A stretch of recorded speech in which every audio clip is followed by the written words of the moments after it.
Tujuan copywriting ini tentu saja adalah untuk membuat konsumen tertarik, kemudian pada akhirnya berkeinginan mengkonsumsi produk atau jasa yang diiklankan. Oke, yang pertama tentu saja dengan apa yang mau kita tawarkan, produk atau jasa atau brand kita.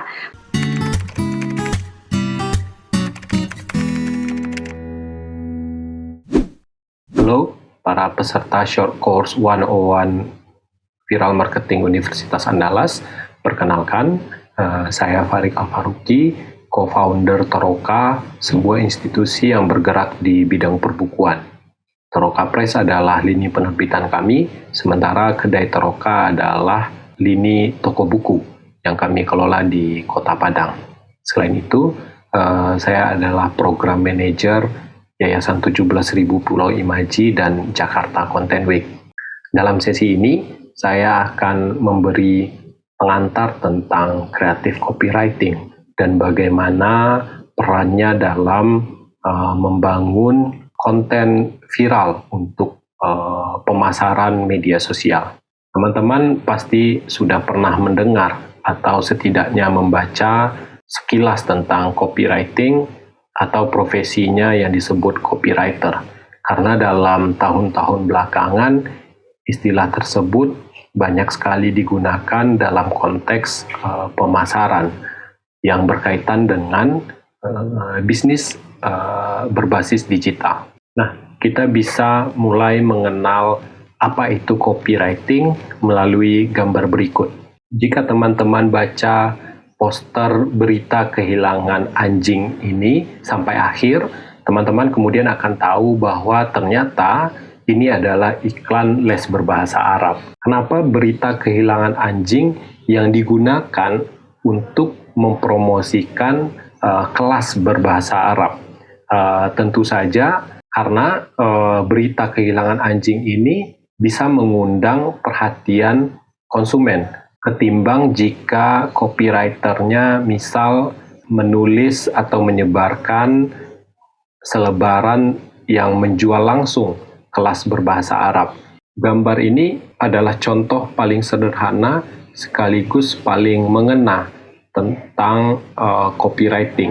Jadi dari gambar ini kita bisa mendefinisikan bahwa copywriting itu adalah pengolahan bahasa tulis sedemikian rupa untuk digunakan sebagai sarana pemasaran. Bagaimana berita tentang kehilangan anjing, cerita tentang anjing yang hilang itu digunakan sebagai alat untuk mempromosikan kelas bahasa Arab.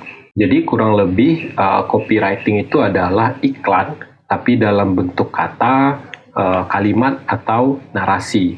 Nah, sebagaimana salesman berusaha mempersuasi calon konsumen untuk membeli barang atau jasa, begitu pula tugas yang diemban oleh copywriting atau kerja copywriting.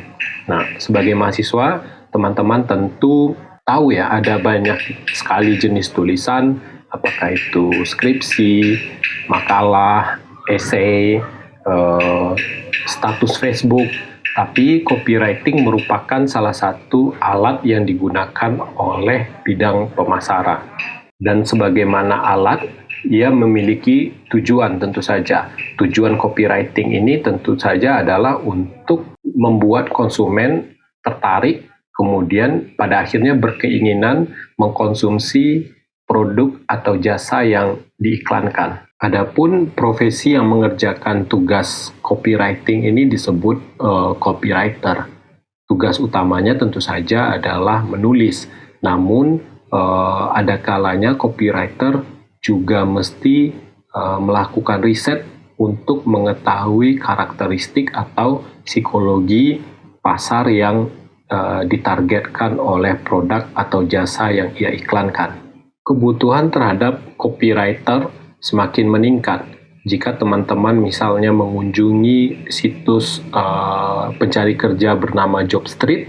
Teman-teman akan menemui bahwa copywriter itu adalah jenis pekerjaan yang paling banyak dicari oleh perusahaan pada tahun 2021 ini. Namun copywriting sebenarnya sudah digunakan produsen barang dan jasa sejak masa lampau. Misalnya pada era cetak. Teman-teman bisa lihat gambar-gambar berikut yang menunjukkan bagaimana copywriting hadir dalam selebaran, majalah, koran, atau buku. Nah, mungkin ini adalah copywriting dalam formatnya yang paling sederhana.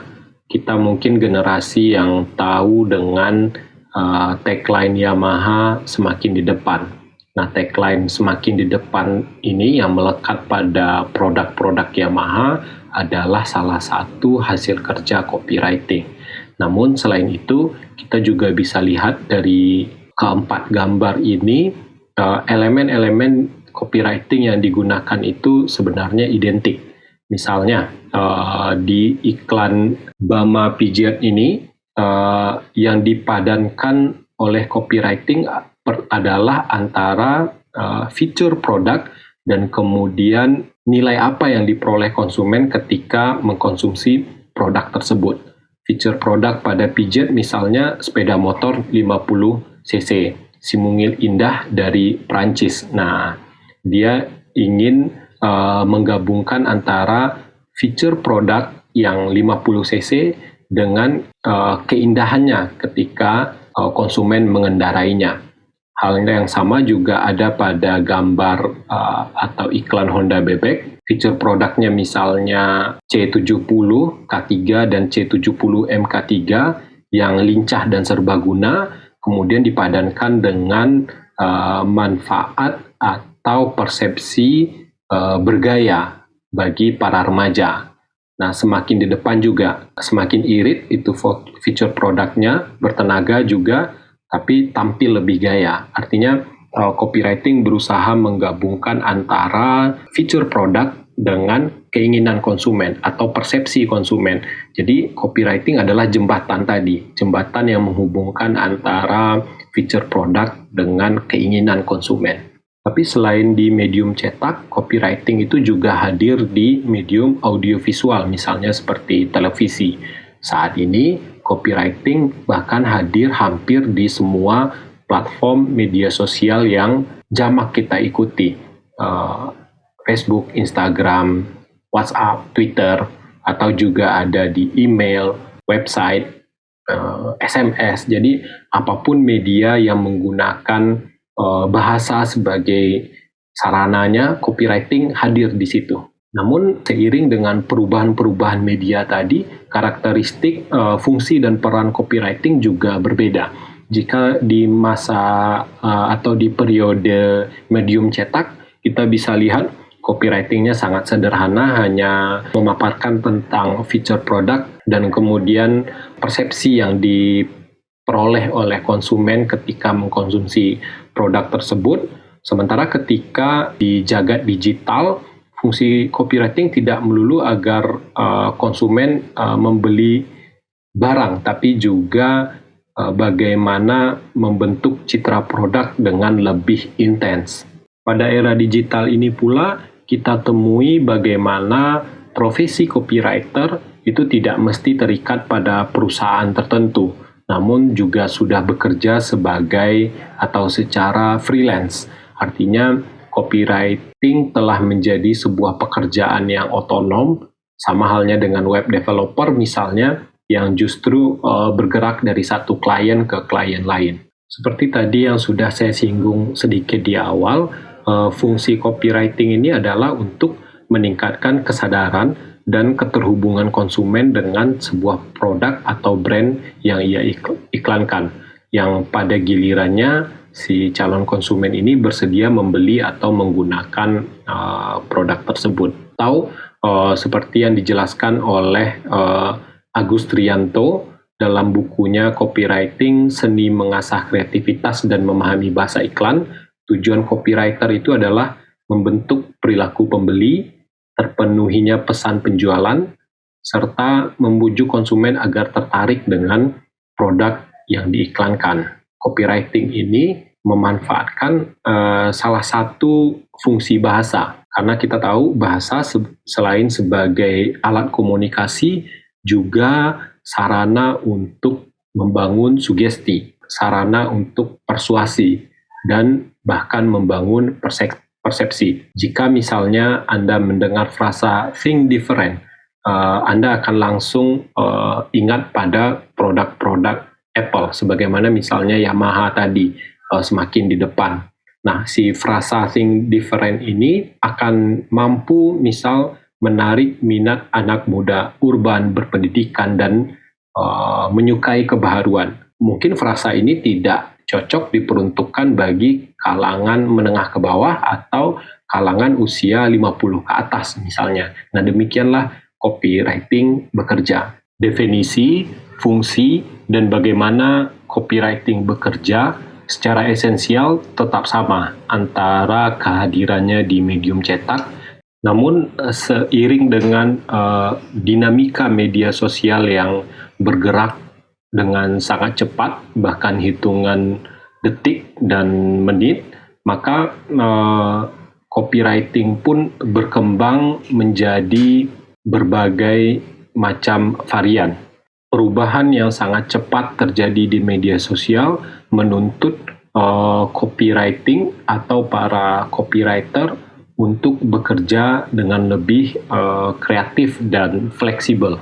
Belum kita membahas tentang berbagai varian yang muncul di media sosial, kita akan review sedikit tentang bagaimana kondisi media sosial kita hari ini. Kita tahu, selain sebagai ruang interaksi, media sosial saat ini telah menjadi sarana sebagian besar masyarakat dunia untuk mencari informasi, memperoleh pengetahuan, bahkan mengakses kebutuhannya, mulai dari kebutuhan pokok sampai kebutuhan penunjang. Media sosial hari ini telah menjadi realitas kedua bagi sebagian besar orang, yang sama pentingnya dengan ruang-ruang fisik lain. Berselancar di Facebook, chatting dengan teman di WhatsApp, itu sama realnya dengan kita pergi ke warung untuk beli gula misalnya. Kemunculan media sosial sebagai realitas kedua ini tentu saja adalah konsekuensi dari semakin banyaknya pengguna media sosial di seluruh dunia. Menurut kata data, secara umum, pertumbuhan pengguna media sosial per detik itu berjumlah 155.000 atau 1,3 juta per hari. Dan pada 2021 ini, total pengguna media sosial di dunia telah mencapai 4,3 miliar. Itu lebih dari setengah populasi. Khusus di Indonesia, saat ini terdapat 170 juta pengguna aktif media sosial, adalah 61,8% dari total penduduk negeri ini, dengan durasi bermedia sosial rata-rata 100 jam per bulan. Dengan jumlah pengguna yang sangat besar dan terus bertambah dari tahun ke tahun, para produsen barang dan jasa pun, baik dari yang raksasa maupun UMKM, mulai mengalihkan hampir seluruh sumber daya promosinya ke media sosial. Dari laporan Influencer Marketing Hub misalnya, Indonesia itu menempati peringkat ketiga dunia terbesar sebagai jangkauan iklan Facebook, di bawah India dan Amerika Serikat. Seiring dengan itu, kita bisa lihat bagaimana pertumbuhan biaya yang dibayarkan oleh produsen pada influencer yang selalu menanjak setiap tahun. Hal ini semakin mempertegas peran media sosial sebagai sarana promosi paling potensial saat ini. Artinya, niscaya setiap bisnis itu punya lini media sosialnya atau lini digital marketingnya, karena itu adalah target pasar yang paling besar pada saat sekarang ini. Nah, tapi kita juga perlu tahu secara umum apa sih yang dilakukan para produsen di media sosial, atau apa tujuan konsumen melirik berbagai merek dagang di media sosial. Nah, masih menurut kata data, sejumlah tujuan yang digunakan oleh merek dagang berpromosi di media sosial itu adalah untuk meningkatkan kesadaran merek, meningkatkan lalu lintas web, menarik konsumen, promosi konten, dan yang paling penting mempererat hubungan komunitas. Nah, sementara di sisi lain, alasan para konsumen mengikuti brand merek dagang itu adalah untuk memahami produk atau layanan barunya, mendapat info terbaru tentang perusahaan, mencari hiburan, mencari informasi, dan juga terkoneksi dengan orang yang memiliki kesamaan dengan mereka. Ya, artinya mencari produk itu hanya salah satu kriteria yang membuat konsumen berada di media sosial. Intinya, media sosial tidak sama dengan platform e-commerce di mana para produsen dan konsumen memang melakukan transaksi di sana. Sementara itu, media sosial selain sebagai medium transaksi, sebenarnya lebih sebagai sarana interaksi seperti yang saya sebutkan tadi. Oleh karena itu, iklan yang dalam format hard selling itu bagi konsumen media sosial akan dianggap sebagai spam. Ada banyak sekali riset dan penelitian yang menunjukkan bagaimana iklan-iklan di media sosial itu justru mengganggu kelancaran atau kenyamanan para konsumen ketika mereka aktif di media sosial. Nah, bahkan kita sendiri jika kita sedang browsing di Google atau di Facebook atau di Instagram, ketika tahu ada postingan yang promote, kita akan dengan mudah mengabaikannya. Atau ketika iklan tersebut bersifat langsung, kita akan menganggapnya sebagai gangguan. Oleh karena itu, penting sekali bagi copywriter untuk mencari berbagai macam strategi dalam mempromosikan produk atau jasa yang akan diiklankan. Karena kita tahu menjual dengan kata jual itu tidak berlaku lagi di media sosial. Kalau kita kekeh ingin menggunakan cara itu saja, maka kita harus bersiap-siap copywriting yang kita tulis akan diabaikan oleh calon konsumen. Tapi apakah itu satu hal yang mungkin menjual barang tapi tanpa ada kata jualnya? Mempromosikan barang tapi tanpa memaksa atau menyuruh orang untuk membeli barang tersebut. Nah, dari beberapa contoh berikut kita bisa melihat sejumlah strategi yang digunakan dalam copywriting oleh para produsen-produsen di media sosial. Contoh pertama, ini saya sebut sebagai copywriting yang bernarasi. Ya, apa yang dia jual sebenarnya ada di bagian akhir, yaitu NutriClub_id, sebuah kelas untuk belajar tentang nutrisi, tentang ibu dan anak, dan seterusnya. Tapi untuk sampai ke sana, si copywriter itu mengajak para konsumen untuk sejenak memberi perhatian pada apa yang akan dia iklankan. Misalnya di bagian awal itu, si copywriter dengan jelas menyasar ibu-ibu yang selama masa di rumah aja telah menjelma jadi guru buat anaknya. Ini adalah persoalan yang hampir dialami setiap ibu-ibu pada masa pandemi. Dengan kata lain, copywriting di sini berusaha mengajak atau menyentuh pengalaman aktual yang dialami oleh calon konsumennya. Meskipun pada akhirnya ini adalah strategi untuk orang-orang mengikuti kelas NutriClub tadi. Cuma di dalam copywriting ini kita sama sekali tidak menemukan ada kata jual atau belilah sesi di NutriClub dan seterusnya. Copywriting ini justru mengajak kita untuk memahami persoalan kita bersama, work from home, di rumah aja, ibu dan anak yang berinteraksi lebih intens dan seterusnya. Di gambar yang kedua, kita juga bisa lihat strategi lain dari copywriting, bagaimana dalam postingan ini kita bisa melihat audiens yang diajak untuk melakukan satu tindakan langsung, yaitu membaca postingan ini sampai selesai supaya dapat Shopee Pay 100.000 dan free tetra saham. Nah, ini juga tanpa ada kata jual, tanpa ada kata belilah, tapi dia mengundang rasa penasaran konsumen bagaimana caranya dapat Shopee Pay dan 100.000 hanya dengan baca postingan ini sampai selesai. Di gambar yang ketiga, kita juga bisa lihat bagaimana copywriting di sini berusaha melibatkan pengalaman konsumen, terutama yang mengalami persoalan rambut. Nah, di sini tidak ada kata belilah sampo Sunsil, dijual sampo Sunsil, tapi sampo Sunsil itu mampu merawat rambut Anda yang rusak gitu. Ini adalah strategi copywriting yang sebenarnya sederhana, cuma cukup ampuh untuk diterapkan. Di postingan berikutnya tentang Krovel ini, copywritingnya juga tidak menerapkan kata jual atau belilah, tapi dia justru memberi semacam pengetahuan sederhana pada calon konsumennya bahwa si makanan ini bisa tahan 1 hari suhu ruangan dan di kulkas dalam 3 hari. Lalu bisa dihangatkan ulang menggunakan air fryer dengan suhu 180 derajat.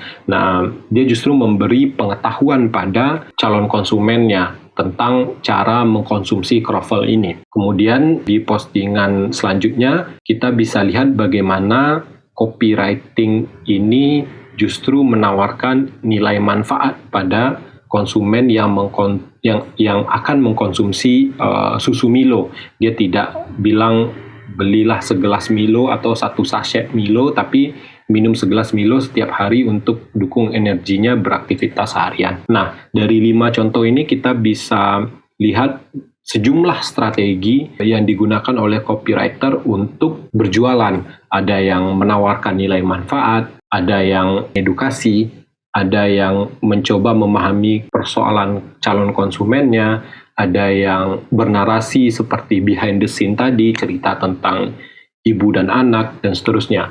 Nah, berbagai strategi ini akan kita pelajari nanti di sesi selanjutnya. Cuma dari 5 contoh tadi, kita bisa lihat bahwa beberapa cara kerja copywriting di platform media sosial itu berdasar pada pertimbangan yang saya sebutkan tadi. Media sosial bukan murni platform jual beli, tapi orang-orang juga berkomunikasi, mencari informasi dan pengetahuan, atau bahkan mencari hiburan. Maka sangat penting untuk membuat copywriting yang bisa atau berhasil mengaburkan batas antara materi promosi dengan konten yang memang dibutuhkan oleh calon konsumen. Jadi sangat penting dalam kerja copywriting itu kita justru menjawab kebutuhan konsumen tadi. Apakah kebutuhan akan edukasi, kebutuhan rasa penasaran, rasa keingintahuan, kebutuhan akan informasi, kebutuhan hiburan, dan seterusnya. Namun kita juga penting untuk membangun komunikasi yang hangat dengan konsumen. Ya, tadi ada yang mengajak untuk terlibat atau dengan menarasikan satu hal yang terhubung dengan mereka. Jadi ini adalah sejumlah strategi yang bisa kita terapkan dalam kerja-kerja copywriting, atau dari strategi-strategi ini kita bisa simpulkan bahwa prinsip-prinsip copywriting di media sosial itu pertama harus kreatif, dan kemudian kita harus berhasil menjadikan copywriting yang kita tulis itu sebagai konten yang mampu menjawab kebutuhan konsumen. Jadi kita tidak melulu bercerita tentang diri kita sendiri, tentang apa yang kita jual aja, karena itu akan bikin konsumen meninggalkan tulisan teman-teman, tapi justru kita memberikan apa yang mereka butuhkan. Untuk selanjutnya, saya akan meminta rekan saya Anita Mitayani memberikan pengetahuan dasar tentang copywriter preparation, dan kemudian apa saja yang menjadi anatomi dari copywriting. Sebagai pengantar, itu dari saya. Sampai ketemu di sesi selanjutnya. Terima kasih.